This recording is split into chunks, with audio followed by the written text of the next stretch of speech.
الحمد لله رب العالمين والعاقبة للمتقين ولا عدوان إلا على الظالمين، والصلاة والسلام على إمام الموحدين الذي حكم بين الناس بحكم رب العالمين،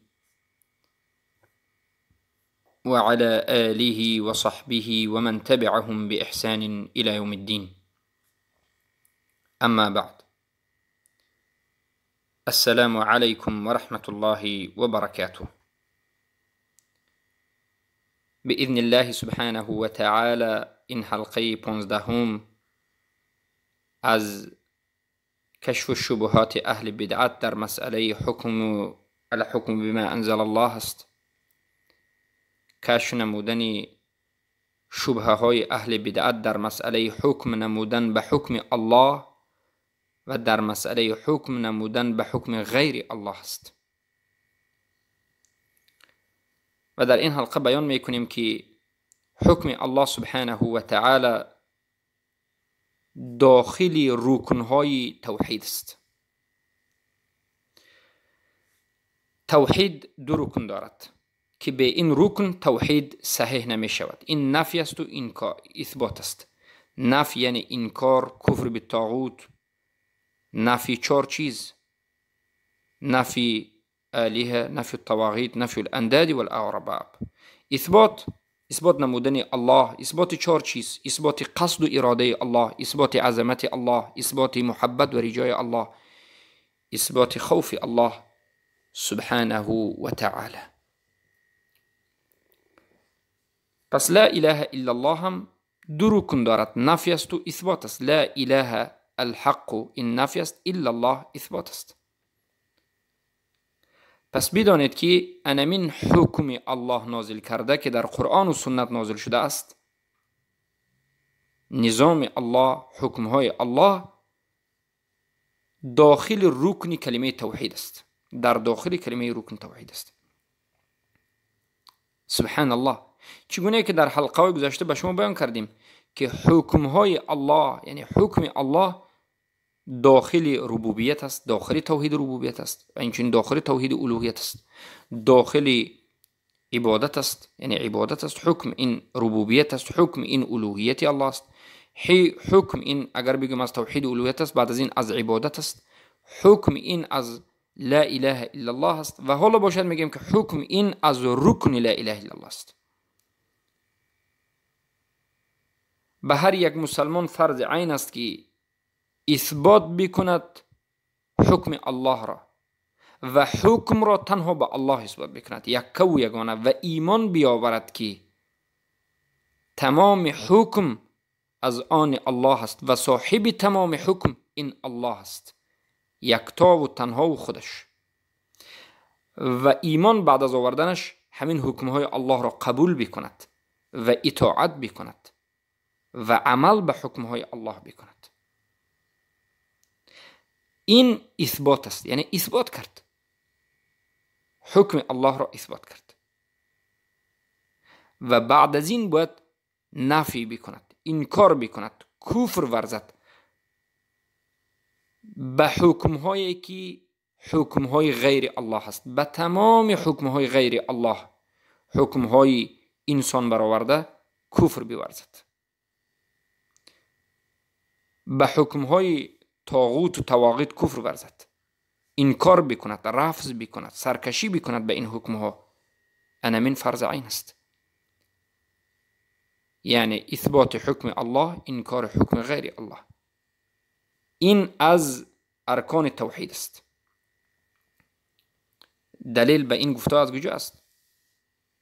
از گفته های الله است که در مسئله حکم الله سبحانه و تعالی در سوره کفاتی 26 نقل میکند و میگوید ولا یشرک فی حکمه احدا، در حکم یگان نفری را به الله شریک قرار ندهید.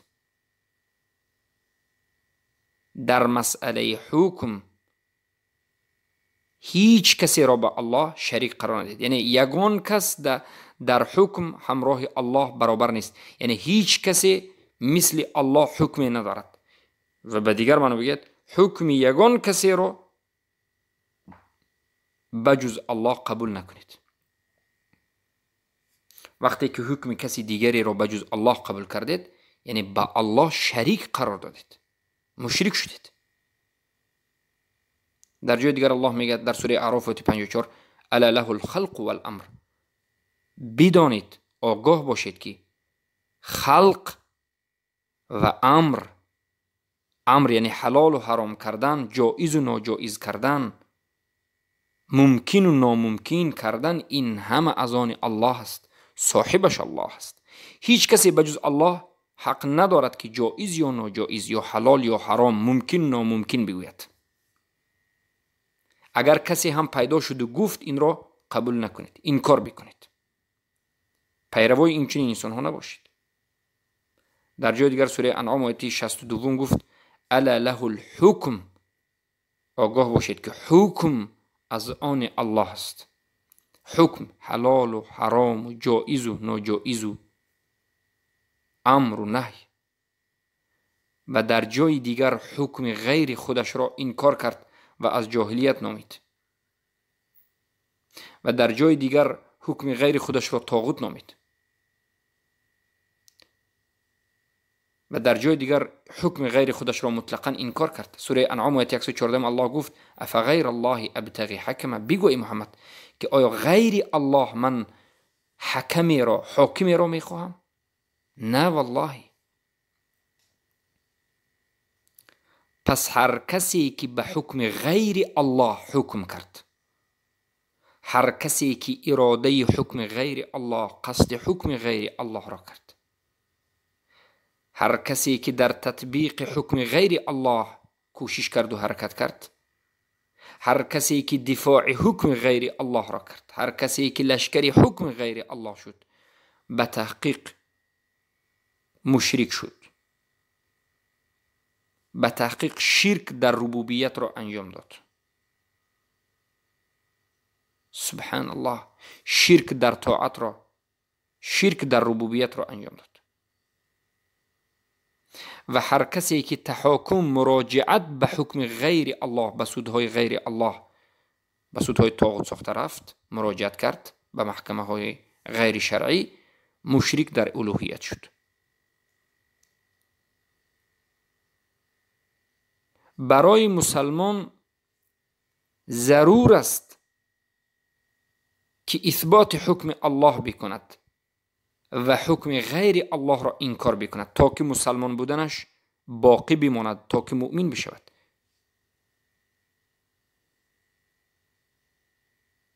برای مسلمان شرط است، برای مسلمان شدنش شرط است، برای مؤمن شدن انسان شرط است که حکم الله را اثبات بکند و حکم غیر الله را انکار بکند و حکم الله را قبول بکند و حکم غیر الله را رد بکند. انقیاد یعنی اطاعت و عمل و پابرجا در حکم الله باشد و امتناع، سرکشی، ترک بکند حکم غیر الله را. به حکم الله راضی باشد، به حکم الله شاد و خرسند باشد و از حکم غیر الله سرکشی بکند و ناراضی باشد. محبت حکم الله را داشته باشد، دوستداری حکم الله باشد و بغض و دشمنی و بدبینی حکم غیر الله را داشته باشد. انسان مسلمان نمی شود مگرم در حالتی که این همه گفته ها را بجا بیاورد، این همه شرط ها را بجا بیاورد. مختصرا بگیم این دو رکن را، اثبات حکم الله و انکار حکم غیر الله را بجا بیاورد. چگونه که در توحید گفتیم نفی و انکار، نفی بکند حکم غیر الله را، اثبات بکند حکم الله را، نفی و اثبات. و این شرط بنا شرط صحت است، شرط صحت قبول توحید، شرط صحت قبول اسلام است. بلکه اسلام نامیده نمی شود مگرم یا بجز در حالتی که این دو شرط به وجود بیارد. یعنی اسلام همون وقت اسلام است در نزد انسان. انسان همان وقت مسلمان می شود که این دو رکن نفی و اثبات را به جا بیاورد. اولینش قبول حکم الله، انقیاد کردن به او، محبت الله، علم به الله، تصدیق کردن الله، التزام کردن به الله. دومینش سرپیچی کردن و ترک کردن حکم غیر الله، سرپیچی کردن از همه حکمهای غیر الله، سرپیچی کردن از همه اون حکمهایی که از غیر الله صادر شده است، پیروی نکردن، کفر ورزیدن، امتناع کردن، بغض و عداوت داشتن به اهل حکم غیر الله، تکفیر کردن اهل حکم غیر الله.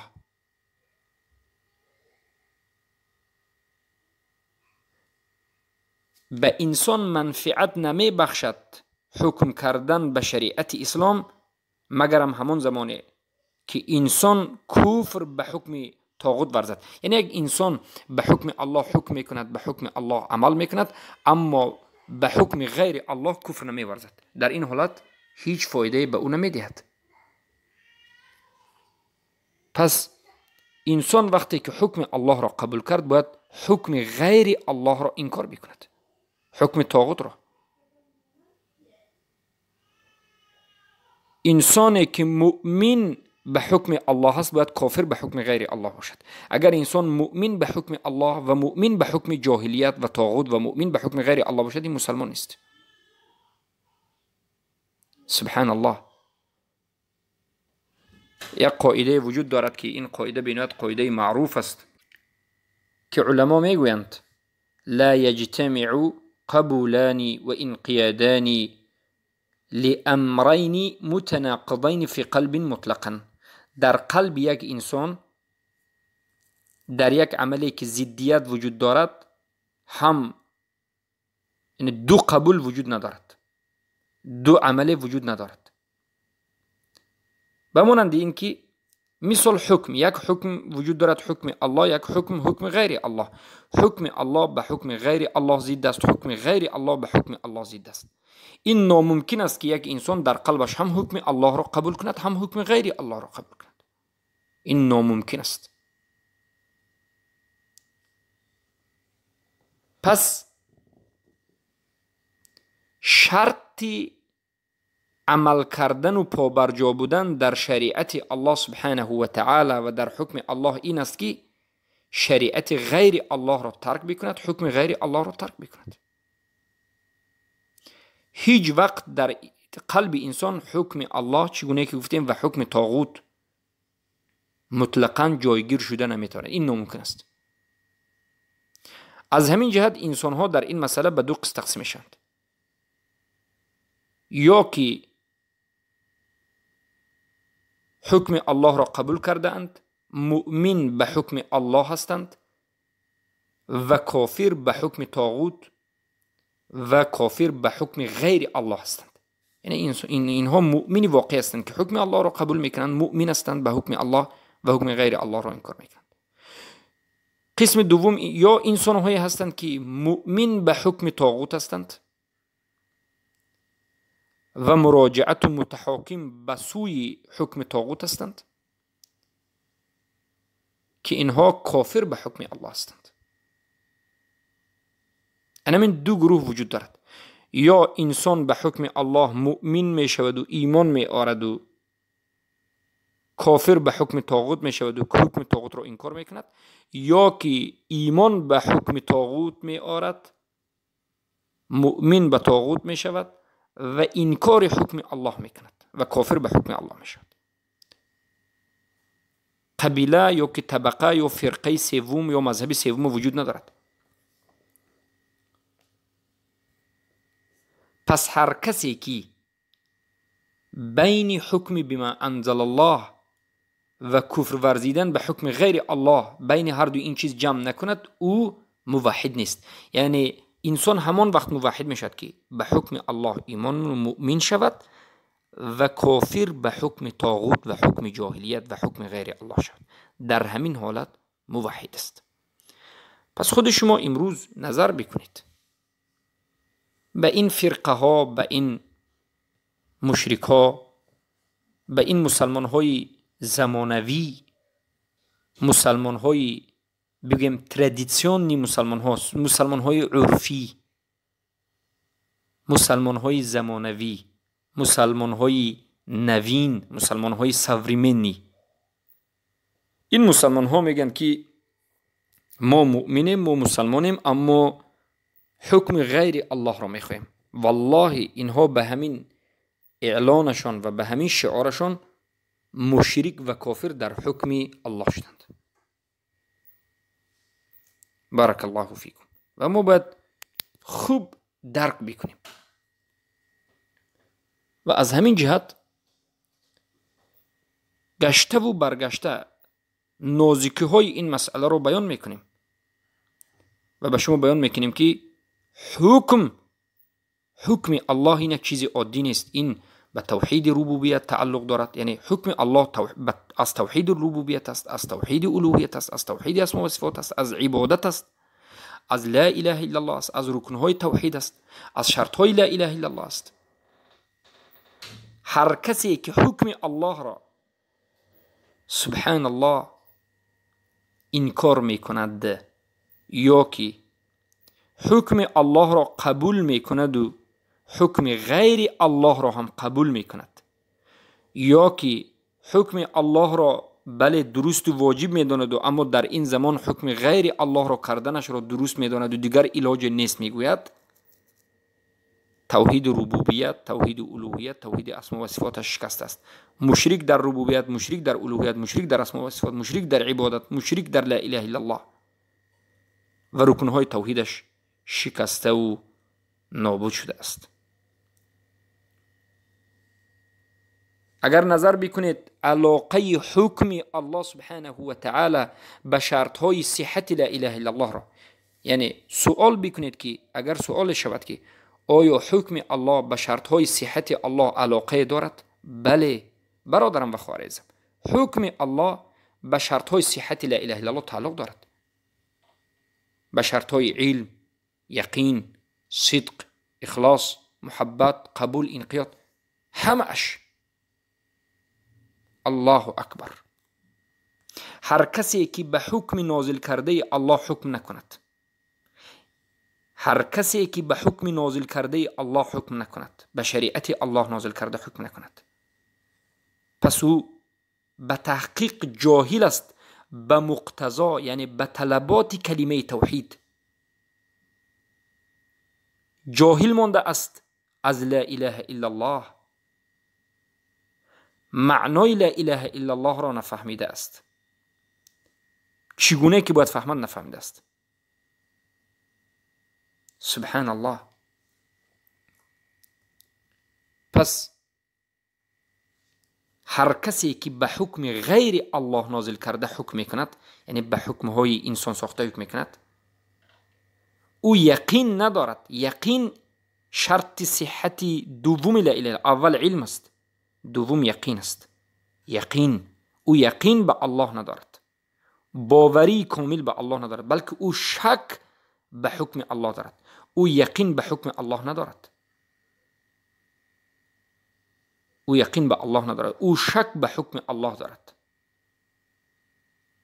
الله سبحانه و تعالی میگوید در سوره مائده 50: اعوذ بالله من الشیطان الرجیم: افحکم الجاهلیت یبغون. آیا حکم جاهلیت میخواهید؟ آیا حکم غیر الله که جاهلیت است و حکم طاغوت است میخواهید؟ و من احسن من الله حکما لقوم یوقنون.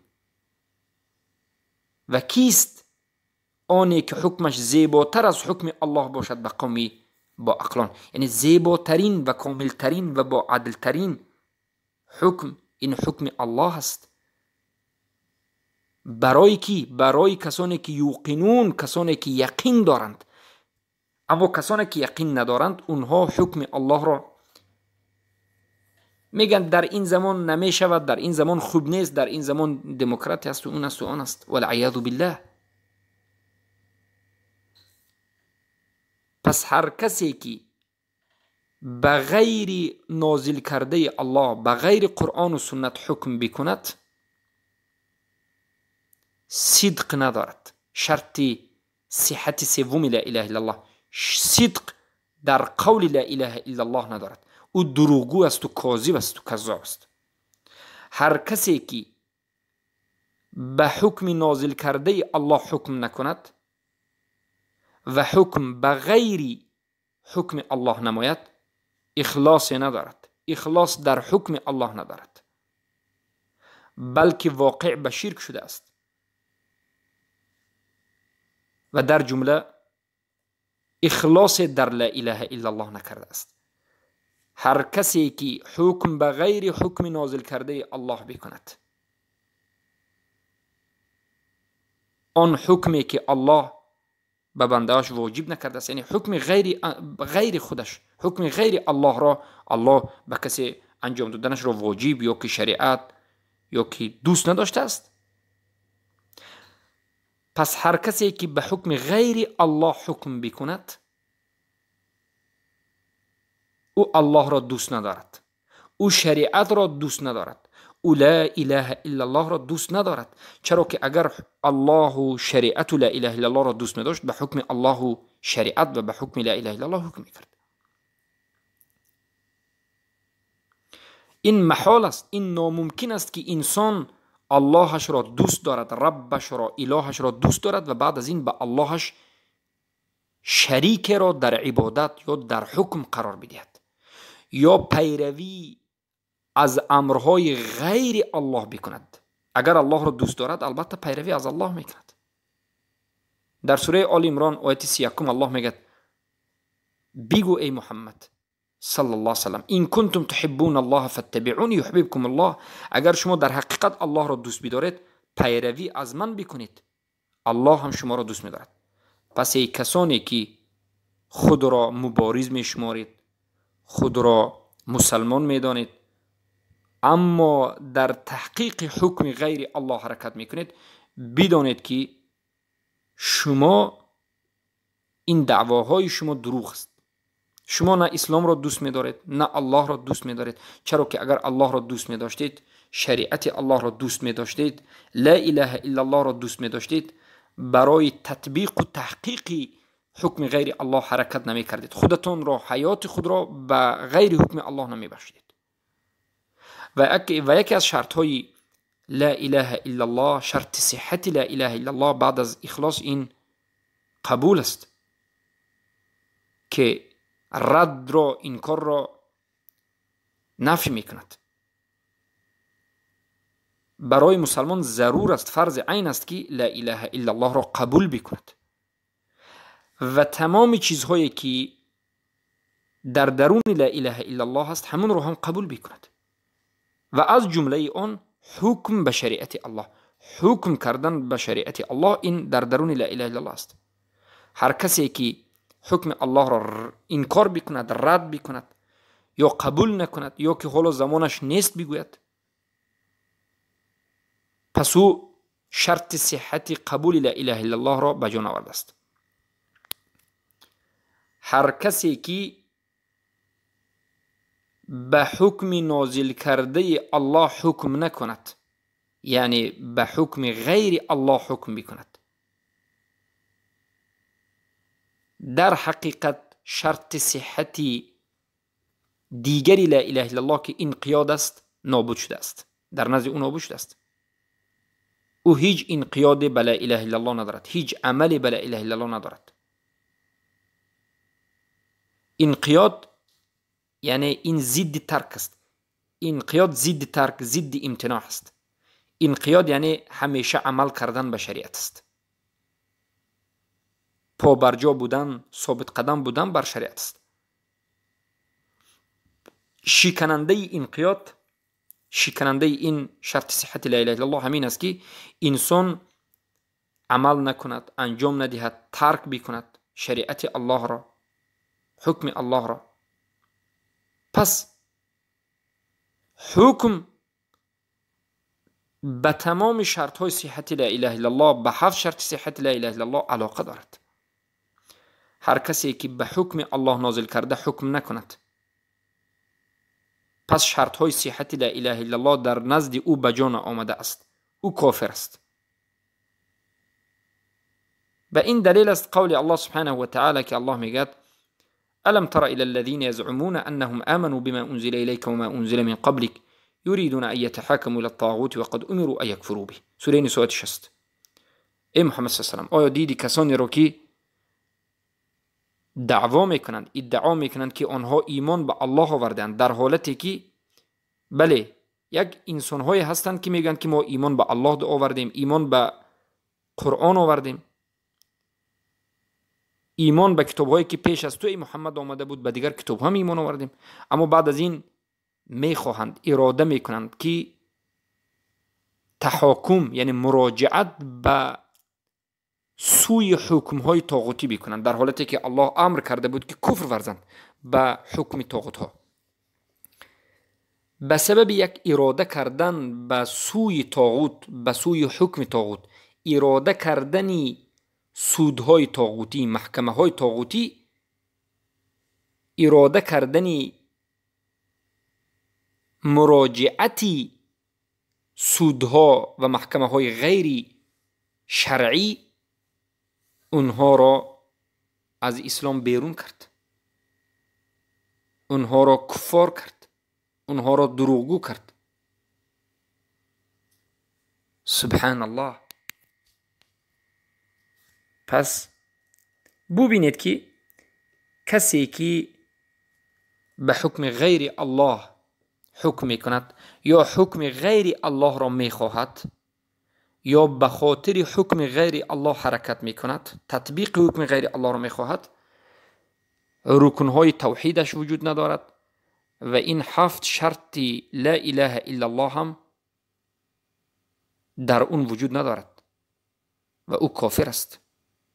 بارک الله فیکم. با همین حلقه را به پایان میرسانیم و در حلقه آینده البته که به شما علاقه حکم الله سبحانه و تعالی به کفر بالطاغوت، به کفر ورزیدن به طاغوت بیان میکنیم که یعنی حکم به الله، حکم کردن به حکم الله به کفر بالطاغوت چه علاقه دارد و بعد از این حکم کردن به حکم الله به شهادت ان محمد رسول الله چه تعلقی دارد. بیان میکنیم که تو که به شما بیان گردد. بارک الله فیکم. با همین حلقه رو به پایان میرسونیم و از الله سبحانه و تعالی طلب میکنیم که الله حفظ کند و به این درس ها برکه بدهد و شرک و مشرکین را نابود گرداند. بارک الله فیکم.